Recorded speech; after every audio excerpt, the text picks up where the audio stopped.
Let's record this. Okay. So first of all, I want to reiterate the different markets that exist and the fact that most people play only in one market throughout their lifetime.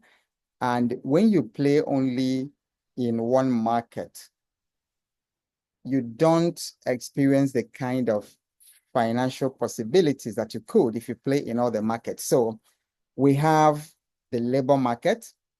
The labor market is basically the one that most of us are aware of, where you trade your skills, like you're a medical doctor, you trade your skills for money. And even though they pay you very well in Michigan, if you stop going to work, that is also how your income will stop.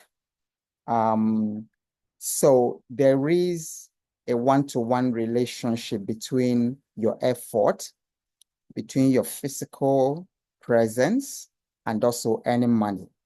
And in the labor market, you typically work for money.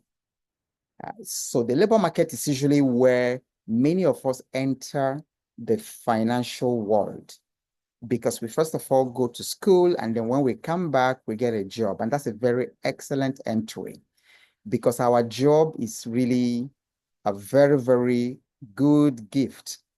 It's a very, very good gift that life gives us, because through our jobs, we start earning salary. And so there's no problem with jobs. I also started with a job. I had my career working with Shell and working with Chevron in the oil and gas industry. And then I also worked with Stanford University, through the Stanford Seed program. So jobs are great, and jobs provide you the capital that you can use to enter the second kind of market, which is what I'm going to talk about. So job is good, but job is not enough, and especially in the world that we're living in today. Okay, so that's the labor market, where human resources, if you like, are traded, where skills and efforts and qualifications are traded for money. The challenge with this market is, there are several challenges, but let me mention two. The challenge with the labor market, in fact, there are actually three. The labor market is extremely competitive, extremely competitive. If I advertise for, let's say, a personal assistant today, right now, if I advertise for a personal assistant, I am going to get literally hundreds of applications from different parts of the world. So it's very, very competitive. And not long ago, in Nigeria, a particular government agency, I think it was the customs, some of you might remember that incident. They advertised for jobs, and they were so overwhelmed with the number of people who came to work with them that there was a stampede where lots of people were killed. Stampede in the place, where they were looking for a job. So that's the problem with the job market. It's very, very competitive. There are never enough jobs in any economy, or especially in our own kind of economy.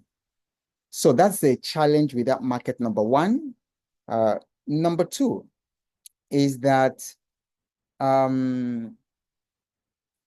you have to, there's a limit to how much you can earn as a 9 to 5.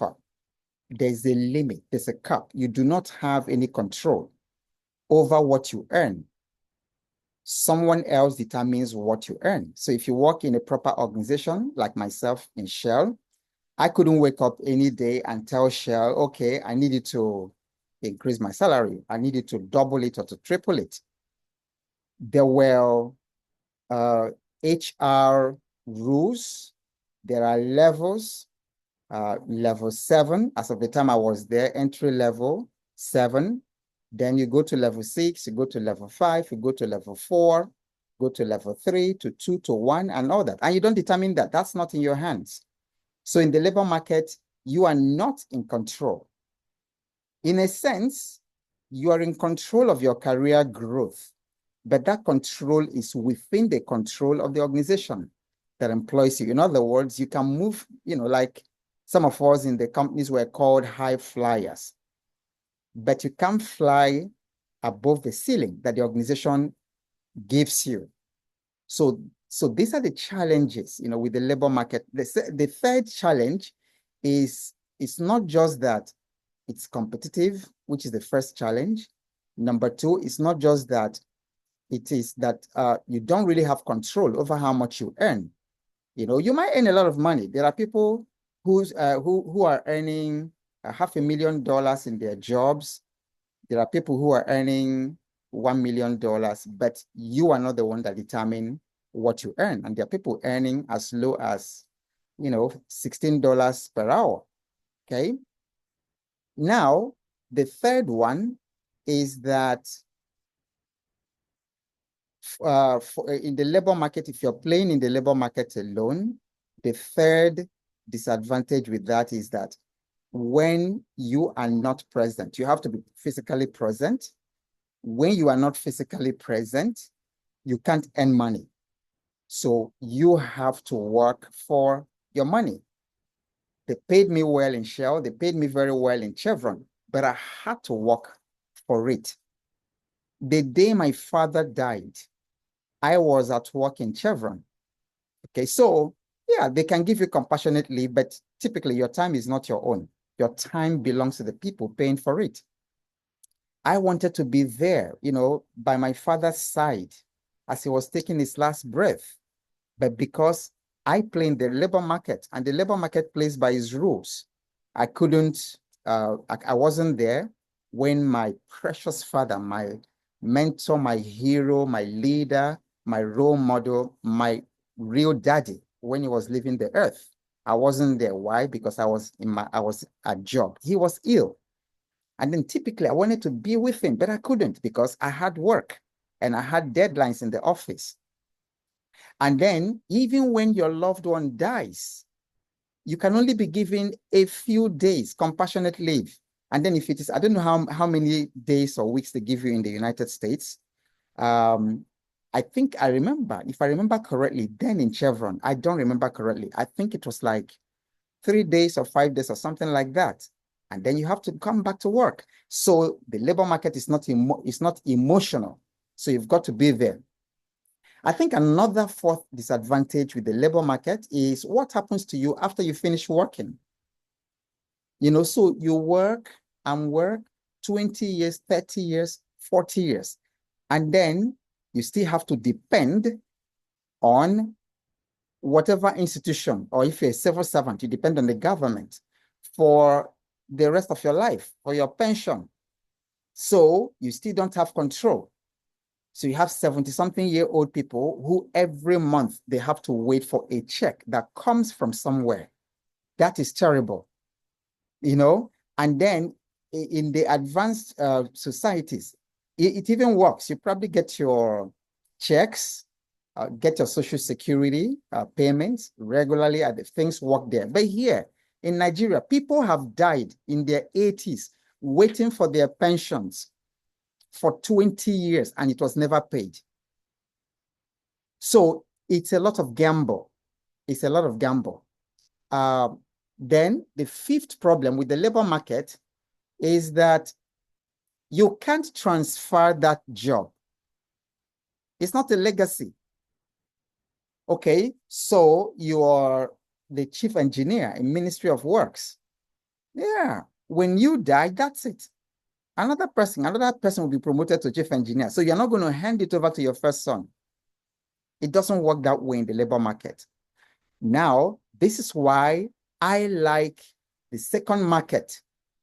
But as you can see, many people I meet on the road, I dare say 8 out of 10 people, if not 9 out of 10 people, are in the labor market. All the graduates, when they are coming out from the university, the first thing is to go get a job. They are looking for a job. If you look around you, and some of you can confirm in the comment section or in the chat section for those of you on Facebook, you can confirm that there are people who graduated 2 years, 3, 4, 5 years ago, they are still waiting to be employed. They are still waiting to be employed. So most of humanity have that employment mindset, that labor market mindset. And that is not how the world was organized, even in recent history. So the modern industrial complexes and labor markets are not even up to 200 years old. Especially like in the African society, I still remember growing up in the 60s and even before the 60s. In my village, there were families. Each family was entrepreneurial. Each family had a particular thing they were known for. My ancestry, for instance, are known for healing, herbal healing. My grandfather, my uncle, my great-grandfather, they healed people with diseases, complex diseases, with herbs, with leaves that grew at the back of our house. And I witnessed it growing up as a little boy in the 70s. I witnessed my uncle heal mad people with leaves that grew at the back of our house. And then we farmed. So we farmed, and then the reason that many people had large families in those days was to have children who could work in the farms. So this labor thing is a Western thing that came in, that's fairly recent. As I was growing up in the 70s, every family was known for something. There was a particular family I still remember in their ancestry, as far back as like 100, 200 years before this time, they were blacksmiths. So as I was coming back from primary school in those early 70s, I still remember where they did their blacksmithing. They used to pump, they had this thing, they pumped coal, and then they would heat up the metal, and then they would shape it into farm implements like hoe or other things. And I remember the father was doing it, and the children were there, little children learning from him, and they took over from him. I still remember up to this day, there was a family, their own was kola nut. Everything kola nut. If you needed kola nut, you don't go anywhere else. You go to that family. Their grandfather did it, the father did it, who was my father's stepbrother. That's what he did. He passed it on to the children. And up to today, everything about kola nut. So I'm just saying that the labor market is a fairly new invention, the way it's done. And the labor market does not serve you well in terms of posterity and in terms of something you can hand over as you are going. And can you imagine, you're an engineer, you're a lawyer, an accomplished lawyer. For all these years, you do so well. You become recognized, you have awards, you win fantastic cases, you write books and things like that. But as you die, that's the end of it. I still remember one lawyer I admired so much. I don't think there's been any other like him in this country. Gani Fahewimi. I think some of you may know him. An incredible activist and lawyer, accomplished. This guy was so bold and courageous. He stood the military dictators to their face fearlessly, went to prison so many times. And he was fearless. He represented oppressed people free. And he wasn't practicing the thing for money. Ladies and gentlemen, he was a juggernaut of law. That guy died. That's it. There was also, what's his name? Another legal luminary, not Williams. I'll remember his name. Now, so I'm just saying that these people are dead. They didn't pass this practice to their children. So this is why I have been stressing the importance of the financial markets. I have been stressing it. I am not a professional when it comes to financial markets, but you see, life is teaching me a lot of things. At 59 years, I've learned a lot. So sometimes I really wish that the things I'm learning today that I knew them even 20 years ago. Because all the wealthy people in the world, that's what they did. It's not as complicated. They just participated in this market, and then they added a lot of patience and a lot of learning with it. Being in communities like this, where you hear about it, because it's not the market that gives you money, it's the knowledge of the market.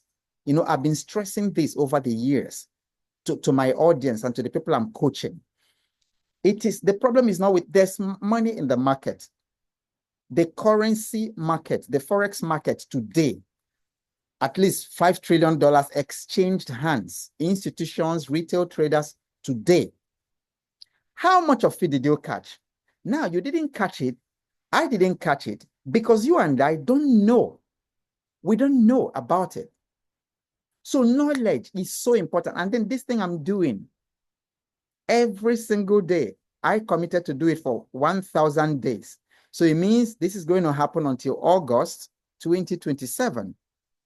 Because I asked myself, August of last year, actually late July last year, I asked myself, if, just a second, you can see that NEPA has done what they know how to do. So I'm appearing very dark here. Okay. So, where was I? Somebody remind me what I was saying before NEPA struck. You were saying July Okay. last year. You All right. committed. So July, last week of July last year, I asked myself, if I had 1,000 days to live and I want to pass on, because I've come to the stage, in my life that I'm no longer looking for food. Thank God. I'm no longer looking for food. I'm no longer looking for school fees or anything. I don't look for clothes. So thank God for that blessing. So I don't wake up in the morning asking, what do I eat? Or how can I fuel my car? No, thank God I've left that level. The children are all out and doing well on their own, married, so thank God for that. But it wasn't easy. It's coming there. So I said, all right, I am in the legacy portion of my life. So it is possible. I have a 50-year plan, because at 59, I could still be here in another 50 years. At the same time, I could go next year. At the same time, I could go this night. So for me, it no longer matters. Thank God, because of my understanding and relationship with God, death is not, it's not a big deal at all. It makes no difference whether I'm alive or it makes no difference at all. So I've come to that point where I'm building. It's like, what am I leaving for the next generations? How do I leave this place? So I asked myself, last week of July last year, if I had only 1,000 days to live and I needed to pass on some valuable lessons behind that people could use and make their lives more significant, more magnificent, more godly, more impactful in the world, what would these things be? So I identified three things. So number one is financial freedom, financial intelligence. Why? Because I discovered from my own experience growing up for almost 60 years. In December, later this year, I'm going to be 60. I found that my worst struggle was not with demons or the devil. My worst struggle was with money. I've cast out devils. I still do. I cast out devils. Some of you, if you were in Port Harcourt in the 80s, you probably knew who I was. I went to all those creeks. There was all those places. I went to as far as Tuwon Brass. I went to as far as Tuwon Brass. I left from Nembe Waterside as a student. I would go from Nembe Waterside in Port Harcourt, and then stay in the speedboat as a student for 4 hours to Tuwon Brass, 3 hours to Nembe, sharing, my faith, casting out demons, cast out lots of them, tens of thousands of them. So I have no issues with demons and all these funny things Nigerians are busy killing themselves. They see cockroach, they say, oh, it's demon. They see whatever. I had no problems with that one. And Satan knows me personally. He knows me personally. Mention my name near him. He knows me personally. He knows. So he knows who he avoids. So I've never had issues with spirituality. I've never had issues in my relationship. This year is also my 30th year in marriage. I've never had issues with my parenting. I've never had issues relating with people or with my self-esteem. But ladies and gentlemen, my biggest issues, my biggest struggle was with money. My biggest struggle was with money. And it is the same thing with lots of people.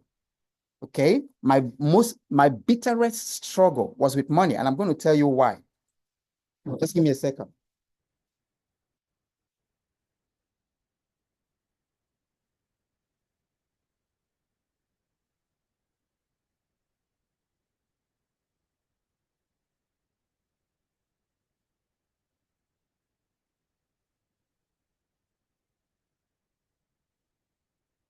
Okay, it was getting too warm here, so I needed to get the solar fan working.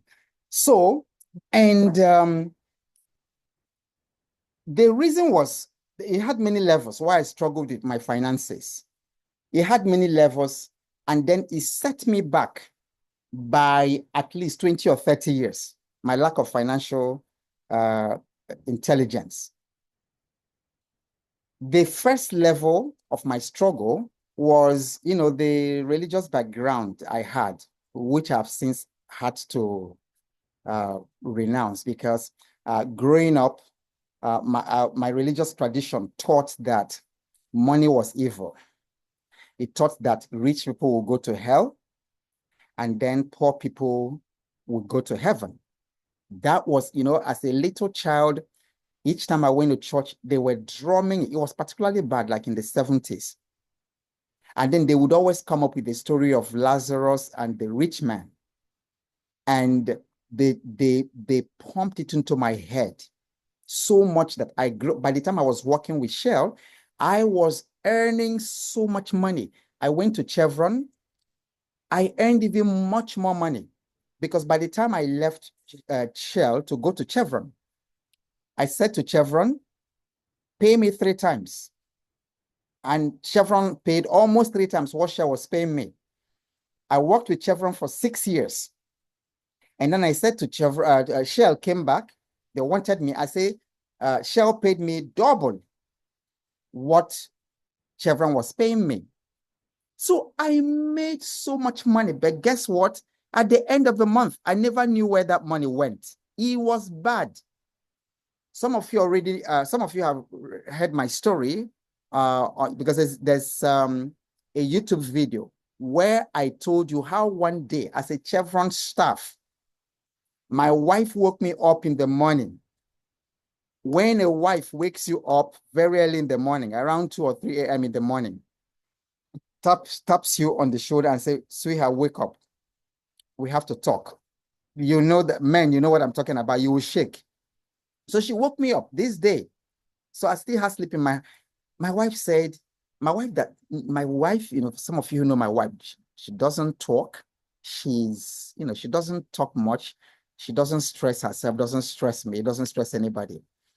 But for her to wake me up and say, sweetheart, do you know that if we have any financial emergency right now, that we do not have 1,000 naira put aside anywhere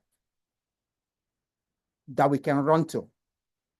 Can you imagine that for a Chevron staff who was earning more than 99.9% of the population. That was my situation. Do you know why? Because subconsciously, I had been conditioned to believe that rich people will go to hell and then poor people will go to heaven.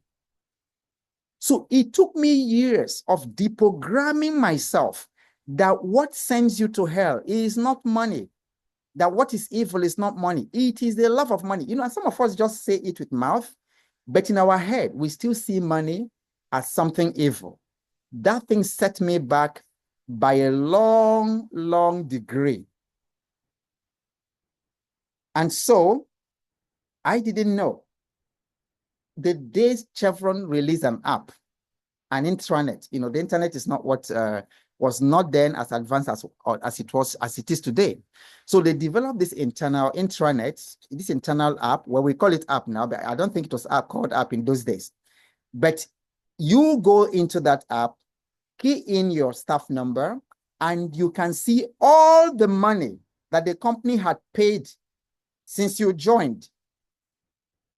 When I got in there and I saw the amount of money I had earned since I joined Chevron, I said, no, this is not true. Like Nigerians would say, it's a lie. I said, this is not true.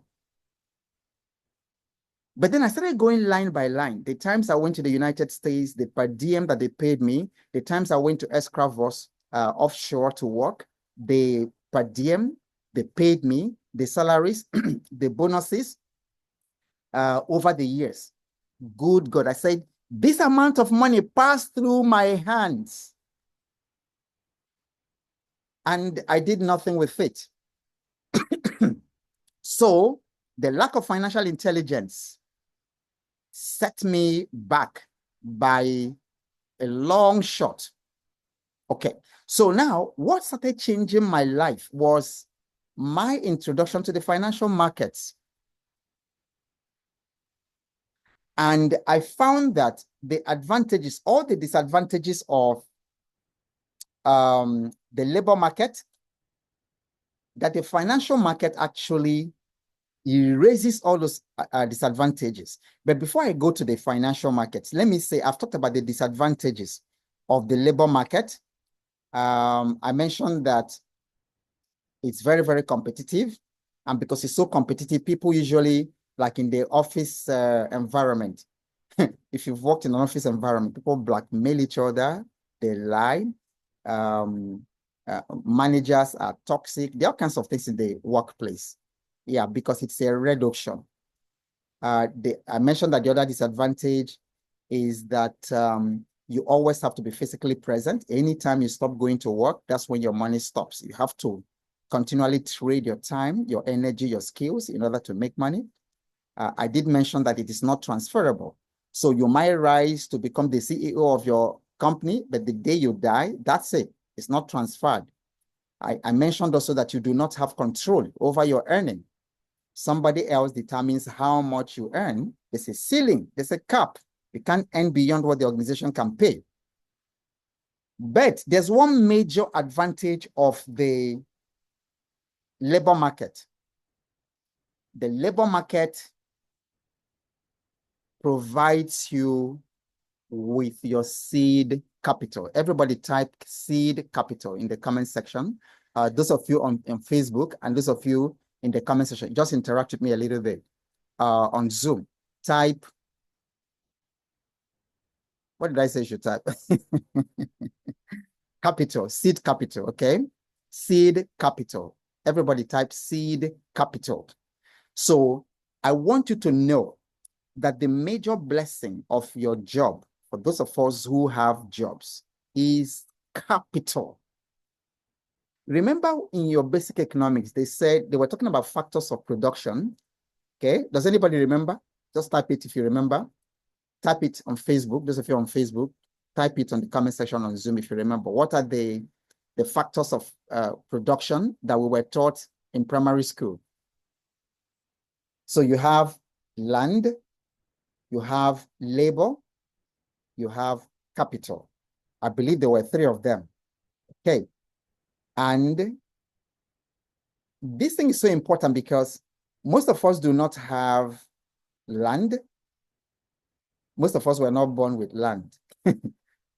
Most of us do not have capital, because every time I hear people say, oh, I want to do that, but I don't have the capital. But literally all of us have labor. We have some skill, or we can learn some skill. So that introduces us into capital. So when you work, you are able to raise capital.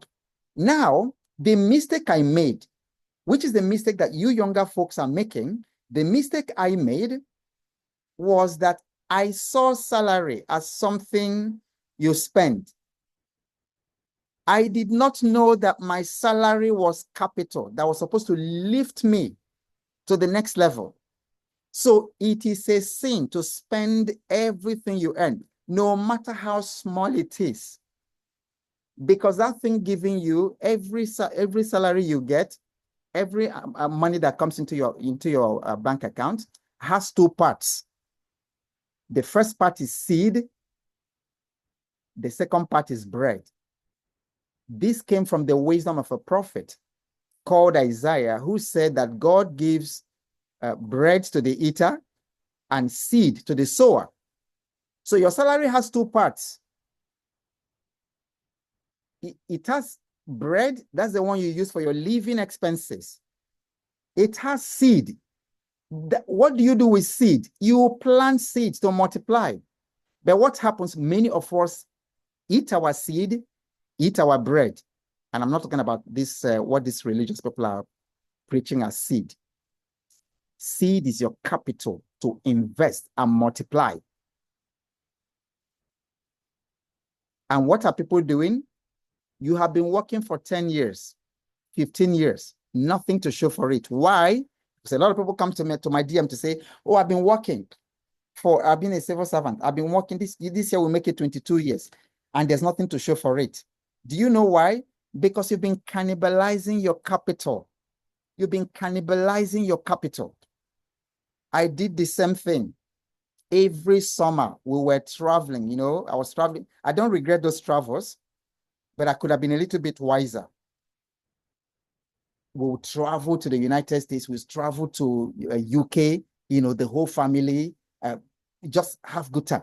And then I'll come back and then I'll start depending on salary. Sometimes I'll borrow money even from the cooperative to fly everybody. On one occasion, we drove across the country. We landed in JFK. Then we drove for 3 days because I wanted the children and my wife, I wanted them to see the, America, the landscape. So we drove for 3 days between JFK in New York, all the way to Greeley in Colorado. We spent money, but that was my capital.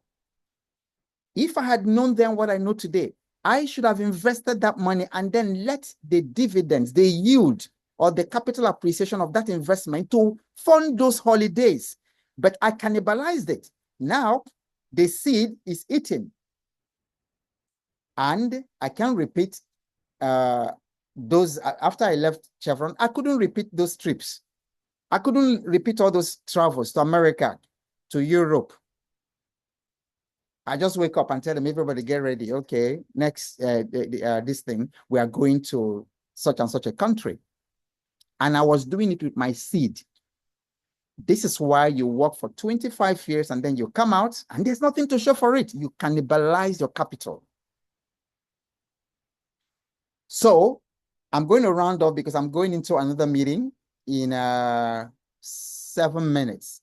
So I'm going to round up by just talking about stressing the financial market. In fact, let me show you something.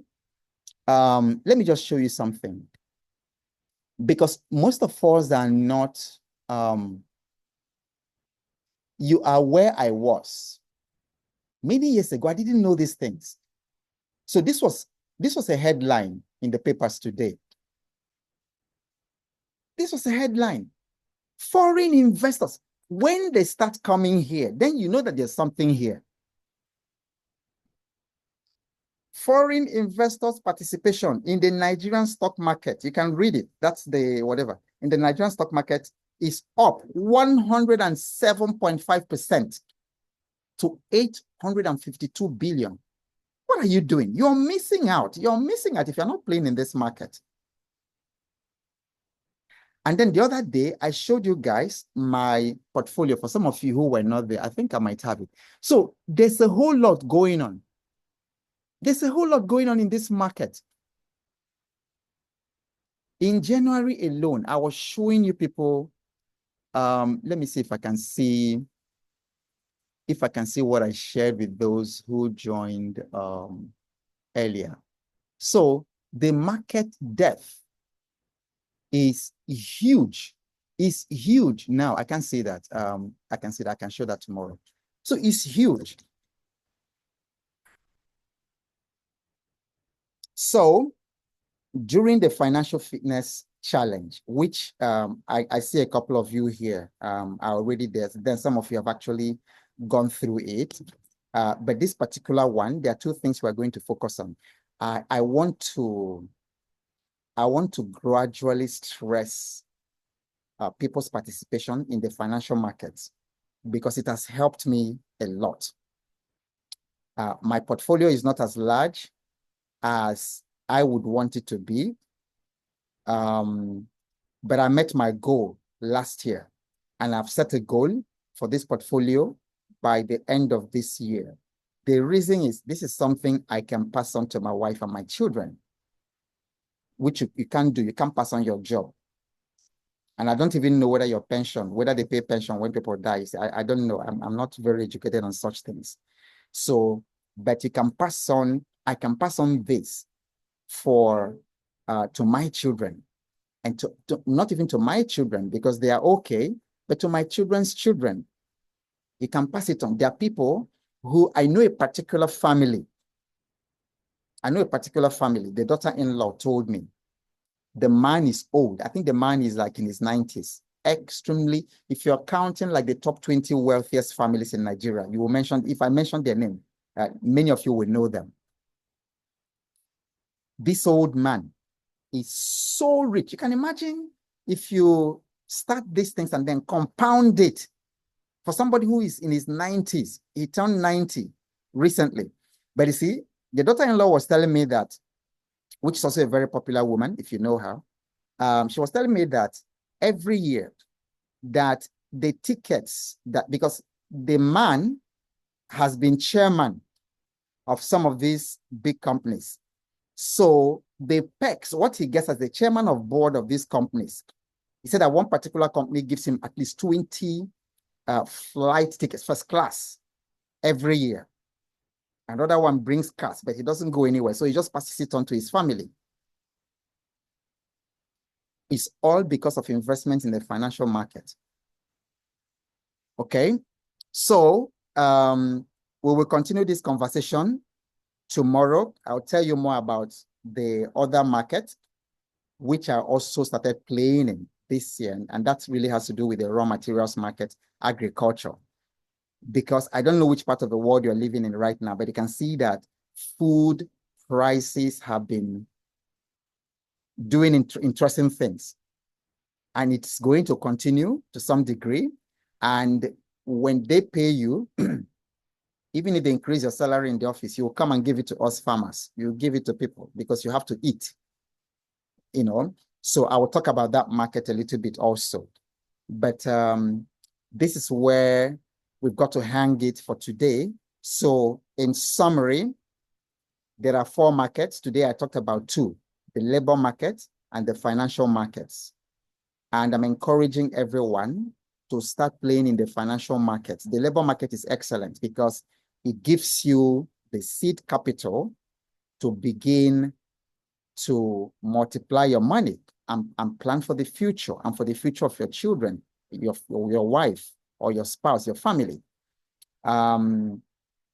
The financial market frees you from the constraints of the labor market, because in the labor market, you work for money, but in the financial market, your money does the work for you. So whether you're sleeping or you're traveling, the money is working for you. So I'm desiring that for everybody here, you will gradually shift from working for money to making money work for you. That's really my desire for you this year, that you come to my point, because my personal goal is to get 90% to cover for my passive income, to cover 90% of my living expenses. I think right now I've been able to, I probably have pushed it up to around 35, 40%, but it's not good enough. So I want to come to a point where all my travels, all my everything I'm doing, all the subscriptions, internet, everything, food, electricity, utility, transportation, everything is covered by passive income. In other words, whether I'm sleeping or I don't even work again, these things are taken care of. So those are the kind of goals I want for you. And if you haven't enrolled in the Financial Fitness Challenge yet, take advantage of it. In a couple of days, the early bird will be over. During the Financial Fitness Challenge, I'm going to sit with a few people and not just talk about these things. You will craft it out. You will craft your portfolio. If you haven't invested in the stock market, for instance, you will make your first investment. It's not going to be theory. And if you have started investing, we will look at your portfolio. Okay, so we'll look at your portfolio, and I'm going to teach you how I choose stocks and how I plan, sort of all the things I've told you about today. You implement it. It's not just good enough knowing about it. So during the Financial Fitness Challenge is implementation. And because I have to jump out right now, send me, how do we do it? Just send me a message for the enrollment details. If you don't have it, how do you send me? So those of you on Facebook, okay, Chimakalu is asking for details on how to join the Financial Fitness Challenge. I'm going to reply you. So come back in another couple of minutes. After my meeting, I will reply you on how to. Then those of you on Zoom, okay, so what I'm going to do, let me just take a screen capture. Let me share how to join on Zoom so you can take a screen capture of it and join tonight. And then if you are enrolling in the Financial Fitness Challenge, don't bother buying the book on the stock market. That book is 10,000 Naira because you will automatically get it when you join the Financial Fitness Challenge. I can't see this again. I can't see this again. Sorry, what's going on? So you will automatically get it, and then other bonuses when you join the Financial Fitness Challenge. I think we have a couple of you already there, about 22 people. So we're getting to like our